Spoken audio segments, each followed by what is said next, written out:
Sebagai juara umum di Porprov Sumsel Okuraya 2021 silam, KONI Kota Palembang sudah melakukan pemantauan atlet cabur berprestasi.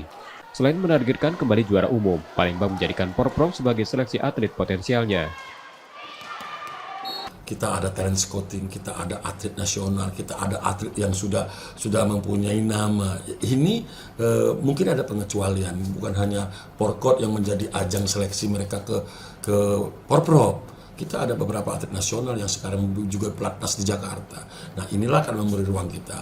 Kita bertekad bahwa dalam pelaksanaan Porprov tetap dengan keyakinan yang penuh bahwa Kota Palembang tetap menjadi juara umum seperti itu.